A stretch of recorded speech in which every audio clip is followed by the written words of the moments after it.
Assalamualaikum sahabat Awi Kertapati, kita kembali di Opini Awi Kertapati Channel.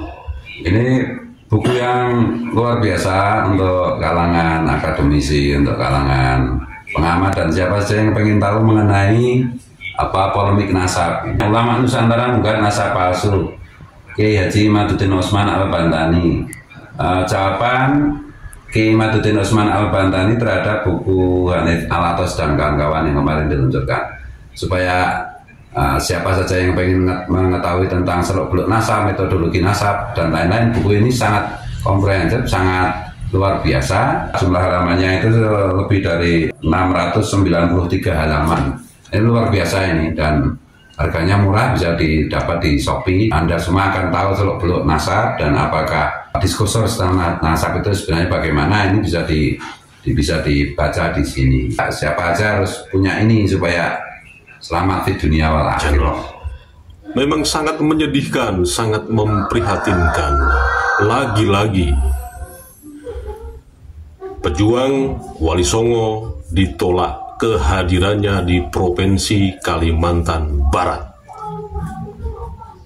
Bupati Kuburaya terpilih, Sujiwo, mengimbau pihak yang ingin menghadirkan tokoh kontroversial Muhammad Abbas atau Gus Abbas Buntet Cirebon di acara haul Wali Songo di Sungai Ambangah agar mengkaji ulang rencana tersebut dan mempertimbangkan kondusivitas masyarakat secara luas. Menyikapi dengan rencana kegiatan di salah satu pondok pesantren, yaitu haul dan peringatan Isra dan Mi'raj, pada intinya kami memberikan support sepenuhnya untuk kegiatan-kegiatan sifatnya pengajian. Tapi ketika ada sekelompok orang yang ingin mendatangkan figur atau tokoh, kemudian tokoh atau figur itu ternyata berdampak terhadap kedamaian, ketentraman, kondusivitas daerah, mohon kiranya untuk dapat dipertimbangkan.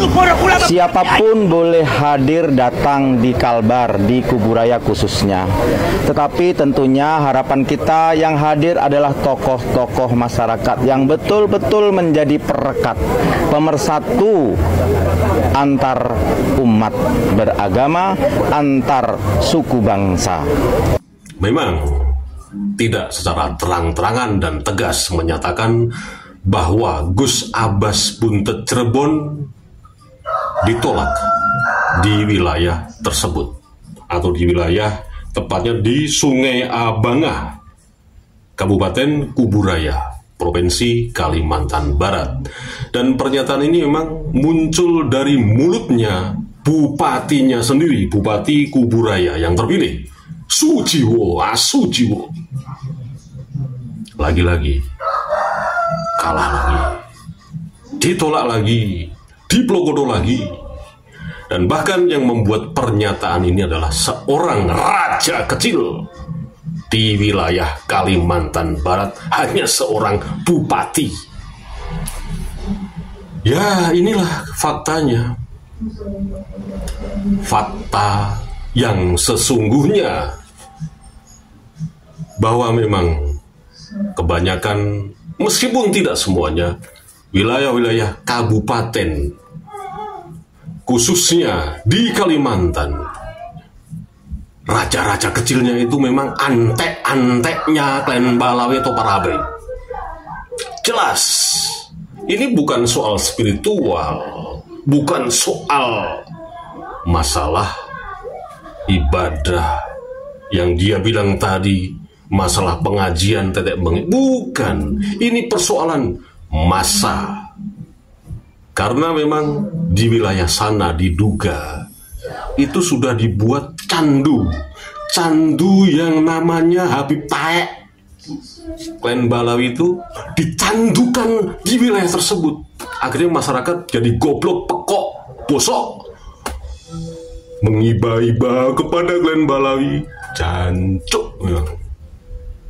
Ini sangat-sangat memprihatinkan dan sangat-sangat membuat geram Di Jawa Timur kemarin sudah dipermalukan seperti itu, di Banyuwangi, ya.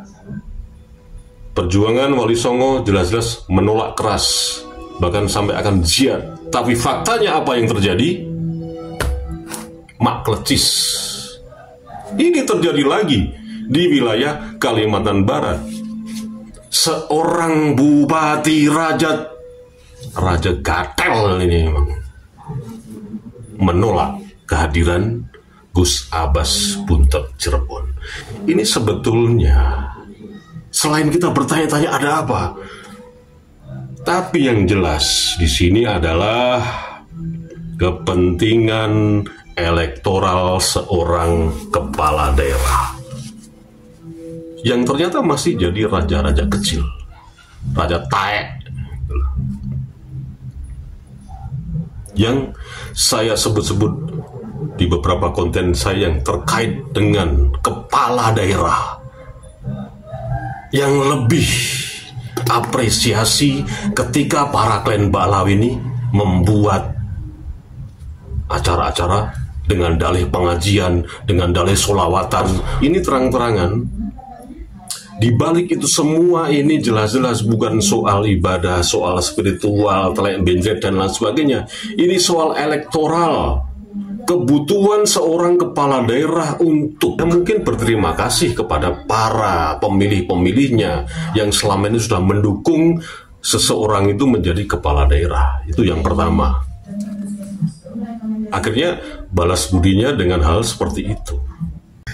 Coba sekarang kita identifikasi atau kita bandingkan, lebih kontroversial mana antara Gus Abbas Buntet Cirebon dengan Rizik Syihab? Coba kita petakan sekarang dan kita fair saja. Bagaimana jejak digital si Rizik Syihab? Tapi apa coba? Tanggapan adalah yang dalam hal ini adalah tokoh-tokoh yang di Kalimantan Barat mengenai Rizik Syihab. Tidak ada yang bersuara, tidak ada yang berani mengkoreksi. Yang jelas-jelas Rizik Syihab itu lebih kontroversial daripada Gus Abbas Buntet Cirebon. Gus Abbas Buntet Cirebon selama ini jejak digitalnya itu menyuarakan tentang tainya Ba'alawi, kebusukan nasab sepitengnya Ba'alawi. Kemudian disebut kontroversial.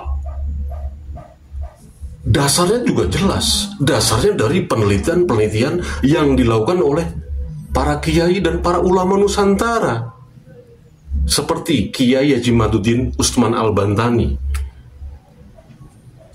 filologi Dr. Manakem Ali, dan beberapa orang yang secara ilmiah mengupas tuntas mengenai nasab yang diklaim oleh Ba'alawi. Apakah dengan menyebutkan seperti ini disebut kontroversial? Itu tendensius sekali.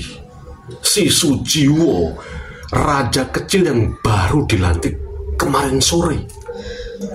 Apakah Sujiwo, si raja kecil yang baru dilantik di kabupaten yang ada di wilayah Kalimantan Barat itu, picek matane, budek telingane? Yang terjadi di Pulau Jawa mengenai klan Ba'alawi, apakah budek telinganya si Sujiwo itu? Tapi ya kita maklumi, beberapa tokoh menyebutkan ini terkait dengan perkembangan zaman yang terus terupdate, bahwa Gus Puat Pleret pernah mengatakan apa yang terjadi sekarang ini di wilayah Pulau Jawa, konteksnya mengenai polemik nasab klan Ba'alawi ini akan menjadi viral, akan menjadi viral, dan orang akan mengerti semua yang sesungguhnya nanti setelah 20 tahun yang akan datang. Jadi artinya peristiwa polemik nasab klan Balau yang di Pulau Jawa ini itu akan diserap informasinya sebanyak-banyaknya ke Kalimantan Barat. Tunggu sampai 20 tahun yang akan datang.